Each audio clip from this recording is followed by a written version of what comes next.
It's 3:47 a.m. Eastern Time. You wake up to emergency alerts flooding your phone. The news anchor's voice trembles as she announces, "We're receiving reports of naval clashes in the Taiwan Strait. Multiple nations are mobilizing their forces. This could be the beginning of World War III. But how did we get here? And what would a global conflict over this small island actually look like?" Taiwan. 23 million people living on an island roughly the size of Maryland. For decades, it's been called the most dangerous flashpoint on Earth. China considers it a rogue province. Taiwan sees itself as independent. And the United States? They've promised to defend it. Today, we're exploring the unthinkable. What if these tensions finally exploded into World War III? Scenario: the first 48 hours. It starts with a miscalculation. A Chinese military exercise near Taiwan goes wrong. Maybe it's a collision between ships or disputed airspace, or a cyber attack that spirals out of control. Within hours, both sides are pointing fingers.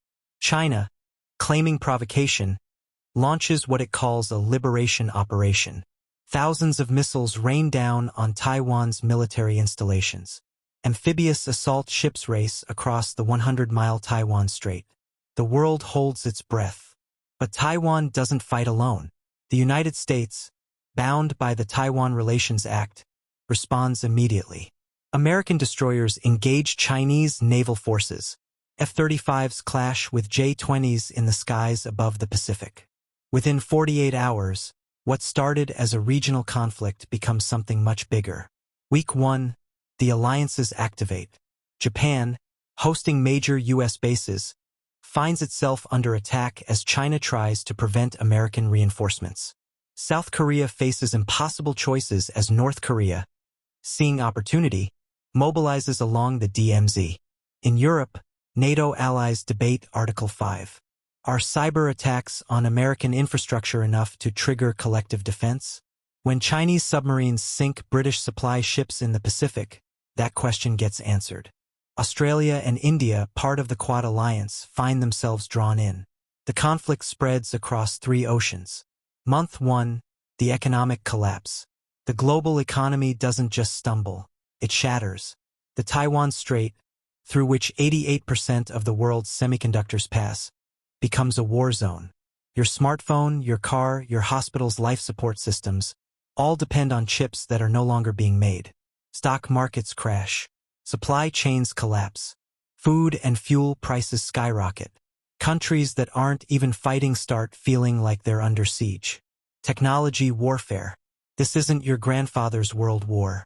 Cyber attacks cripple power grids from New York to London. Satellite networks go dark. GPS signals vanish. Social media becomes a battlefield of disinformation.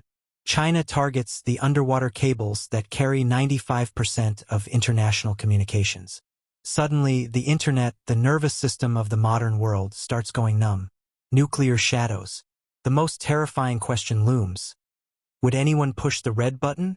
China has 350 nuclear warheads.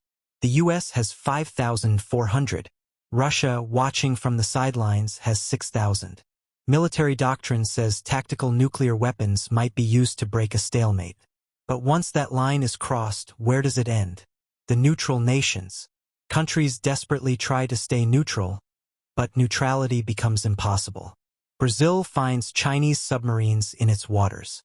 Switzerland's famous neutrality crumbles when cyber attacks hit Geneva's financial systems. Africa and the Middle East become proxy battlegrounds as both sides court allies and secure resources. Every nation on Earth has to choose a side. Behind the strategy and statistics are human stories. Families separated across battle lines. Refugees fleeing by the millions. Cities going dark as infrastructure crumbles. Medical supplies running out as global trade stops. Students whose futures vanish with their schools. In Taiwan, 23 million people live in constant fear. In mainland China, families question everything they've been told. In America, parents wonder if their children will be drafted. This isn't just about territory. It's about the world our children will inherit. The possible outcomes. Scenario 1. Negotiated settlement. After months of devastating conflict, Exhaustion forces all sides to the negotiating table.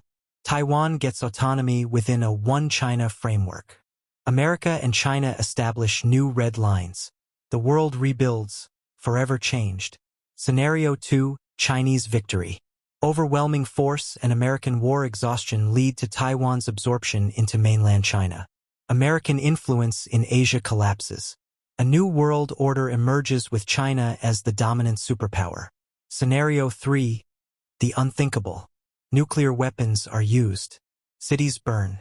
Civilization itself hangs in the balance. The survivors spend decades rebuilding not just infrastructure, but trust in humanity itself. Here's the sobering truth. None of these outcomes are inevitable, but all of them are possible. The Taiwan Strait isn't just a body of water, it's a fuse. And right now, that fuse is getting shorter. The question isn't whether tensions over Taiwan could start World War III. The question is, what are we doing to make sure they don't? Because in a nuclear age, the cost of getting this wrong isn't just measured in territory or economics. It's measured in the survival of human civilization itself. The next time you see Taiwan in the news, remember, you're not just watching a regional dispute. You're watching the future of the world being written in real time. What do you think would happen in a conflict over Taiwan? Share your thoughts in the comments below, and don't forget to subscribe for more geopolitical analysis that matters.